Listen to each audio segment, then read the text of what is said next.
Salutations chers disciples d'Avan et bienvenue dans notre 62e review consacrée à l'anime Daino Daiboken. Cet épisode intitulé La grotte de purification a été diffusé le 18 décembre 2021 et nous couvre la recherche du sort Minacator permettant de sceller les pouvoirs maléfiques, les doutes de Pop et enfin l'entraînement de Dai avec Nova. Il adapte du début du chapitre 221 jusqu'à la moitié du 223e chapitre, continuant ainsi le volume 24 de l'œuvre originale.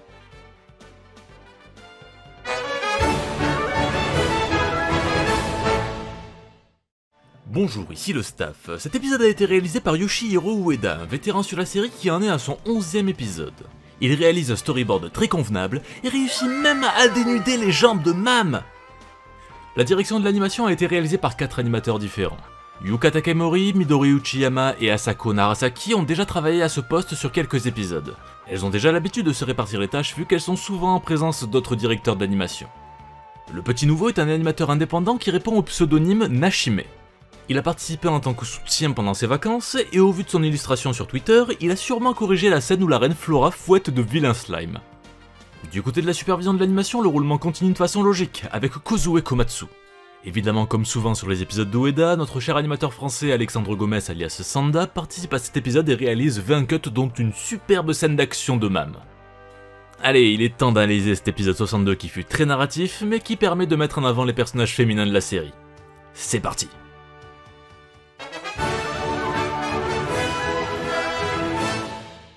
L'épisode débute tandis que le père de Nova explique à l'équipe l'origine des grottes de la purification. Le dieu des humains a créé ce lieu pour y enfermer les incantations permettant de combattre les forces du mal, mais a rendu leur accès très difficile. Dans le manga, ce passage n'était pas compté par Bowson, mais sur 2 pages avec d'imposants textes de description. Le principe reprend celui utilisé dans bon nombre de RPG traditionnels, avec des gros donjons composés de plusieurs étages et des monstres toujours plus puissants. Ce concept avait trouvé ses lettres de noblesse avec le spin-off de Dragon Quest, Torneko no Daiboken Fushigi no Dungeon. Le scénariste du manga Riku Sanjo en parlait d'ailleurs avec enthousiasme dans sa préface du tome 20, et nul doute qu'il s'en est librement inspiré pour Daino Daiboken. D'ailleurs, pour l'anecdote, Torneko no Daiboken fut le tout premier jeu de la série Mystery Dungeon, qui s'est décliné en plusieurs spin-offs, comme Choco Mystery Dungeon ou Pokémon Donjon Mystère. Tout comme dans les jeux, l'équipe ne sait pas combien il y aura de niveaux, et ce qui les attend vraiment dans les niveaux les plus avancés. Il est d'ailleurs intéressant d'entendre à ce moment-là la mélodie de Yuki Hayashi qui rappelle les musiques des donjons de Dragon Quest. Pop lit le recueil d'Avan pour révéler le secret de l'invocation Minacator, et pourquoi l'incantation nécessite les 5 disciples d'Avan ainsi que leur pendentif. Cette scène n'apparaît pas dans le manga. A l'origine, Pop rappelle les fondamentaux de cette invocation bien plus tard dans le tome 25.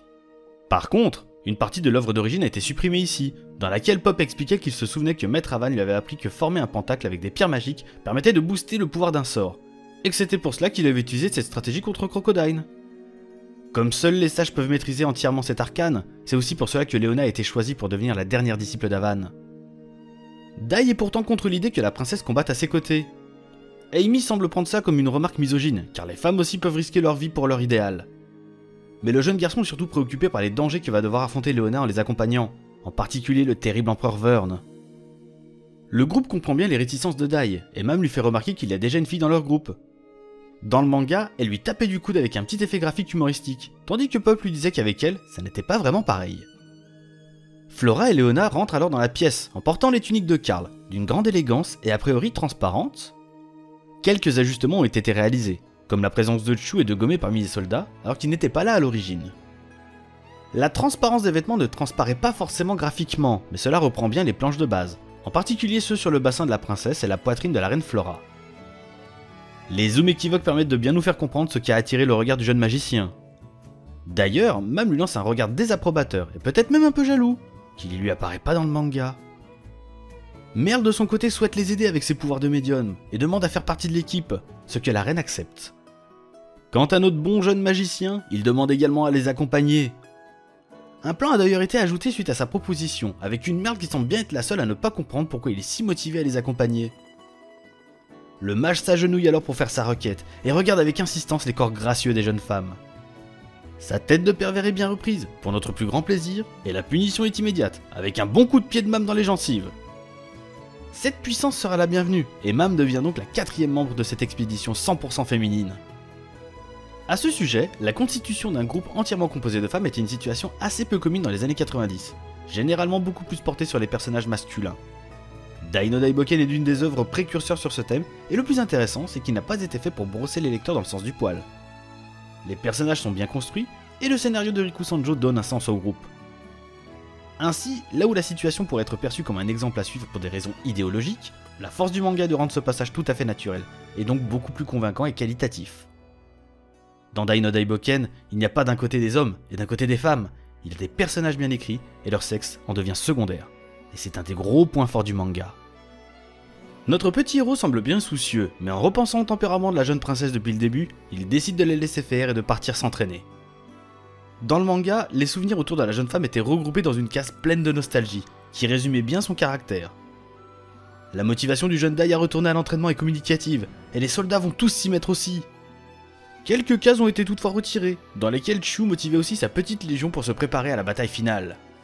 Et nous passons donc au passage le plus censuré de l'épisode, à savoir la fameuse scène dans les vestiaires. Dans le manga, Pop traînait dans les couloirs et entendait les voix de Mam et Flora symbolisées dans des bulles par leur visage. On pouvait alors voir Mam se déshabiller, tout d'abord de dos. La mine réjouie de Pop était à mourir de rire. Nous pouvions donc contempler la plastique exemplaire de la jeune femme en même temps que le magicien. Une petite note de musique symbolisait la présence du jeune garçon. On ne sait pas si cela était pour un sifflement de discrétion ou d'approbation devant le corps de sa sœur d'armes. Il est très compréhensible que ce passage n'ait pas été présenté de cette façon. Les planches de base montraient bien qu'il s'agissait d'une œuvre mature et destinée à un public avancé. La scène prend alors un tournant plus solennel, en nous accompagnant avec une douce mélodie. La reine Flora demande à Mam de saisir son insigne, et de penser à ceux pour qui elle s'inquiète. Son insigne se met alors à briller.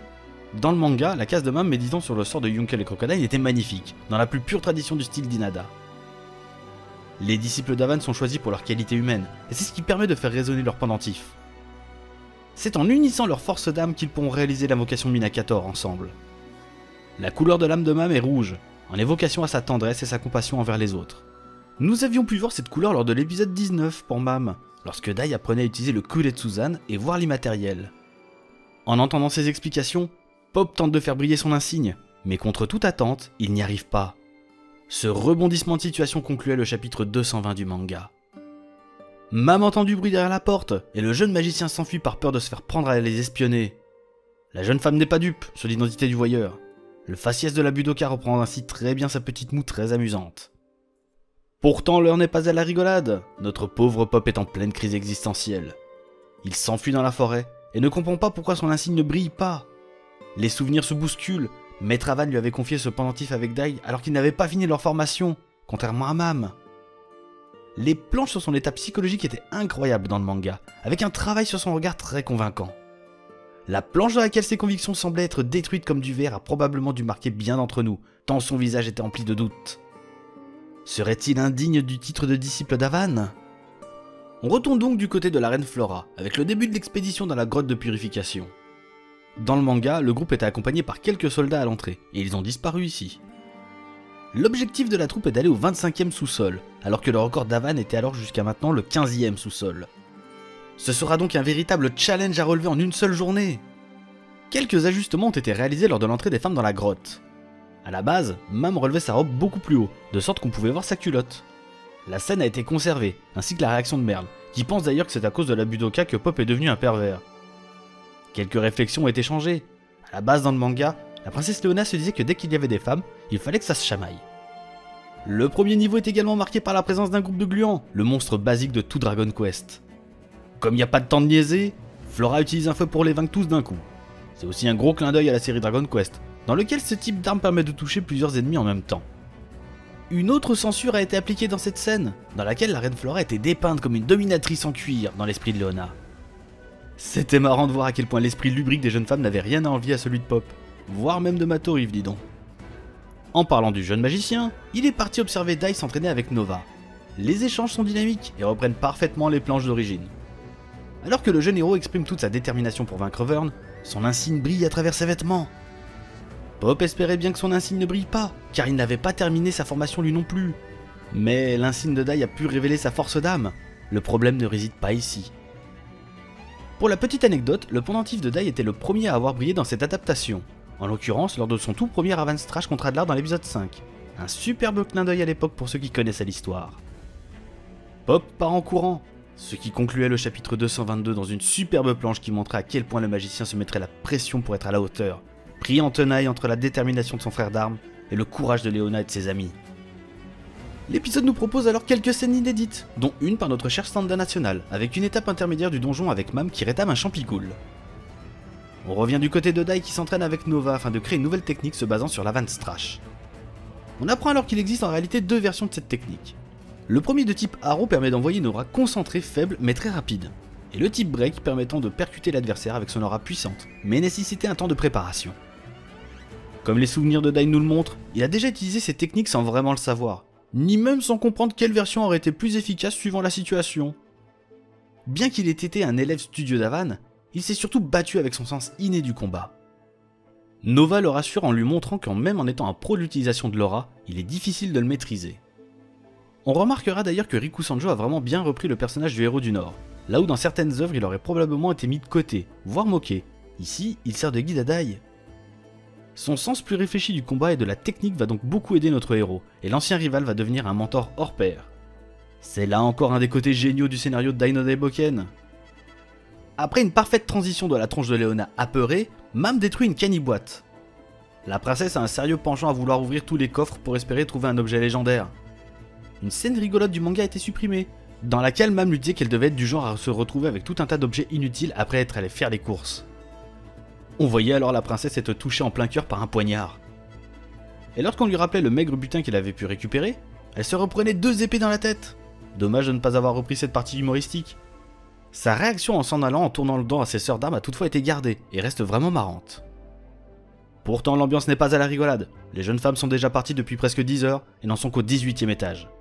Et comme si ça ne suffisait pas, Merle prévient ses amis d'un terrible danger. Le sous-sol s'effondre sous leurs pieds, et incapable d'arriver aux escaliers à temps, elles tombent inexorablement. L'instant culotte de Leona qui apparaissait dans le manga a été censuré ici. Bon, ça change rien à la trille, mais c'est intéressant de voir que l'équipe a tenu à se prémunir de toute attaque. L'épisode s'arrête tandis que leur bougie s'éteint, plongeant l'équipe dans la pénombre. Vont-elles pouvoir réussir à s'en sortir à temps? Rendez-vous la semaine prochaine.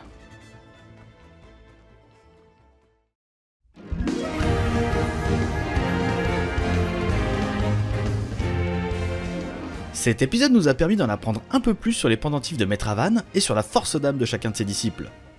L'histoire nous prépare ainsi petit à petit au climax final en posant ses fondamentaux brique par brique. Nous avons aussi pu explorer une autre facette de l'adaptation de l'univers des jeux Dragon Quest. Comme vous le savez, Dai no Daiboken adapte un JRPG pur jus, mais pour ce passage de l'histoire dans la grotte de purification, Riku Sanjo s'est inspiré du donjon RPG Torneko no Daiboken. On retrouve donc ce qui a fait le succès de ce spin-off de la saga Dragon Quest. Des niveaux, des pièges et des ennemis toujours plus coriaces. Quelques scènes ont d'ailleurs été rajoutées pour en montrer un peu plus sur les différents niveaux. L'ambiance est donc plutôt bien retranscrite. Comme on pouvait s'en douter, cette adaptation a censuré les moments de nudité proposés dans l'œuvre d'origine, et qui avaient probablement marqué certains ados prépubères de l'époque. Les puristes pourront trouver cela dommage, étant donné que cela marquait le côté mature de l'œuvre, mais cela n'enlève objectivement rien à l'histoire. Il est donc compréhensible que cet ajustement ait été réalisé pour pouvoir le proposer au plus grand nombre. Ainsi, le dialogue de Flora et la douceur de Mam ont été correctement mis en valeur, et les musiques bien calibrées. Les doutes de Pop s'installent et commencent à tourmenter son esprit, étant donné qu'il est le seul à ne pas avoir pu faire briller son insigne.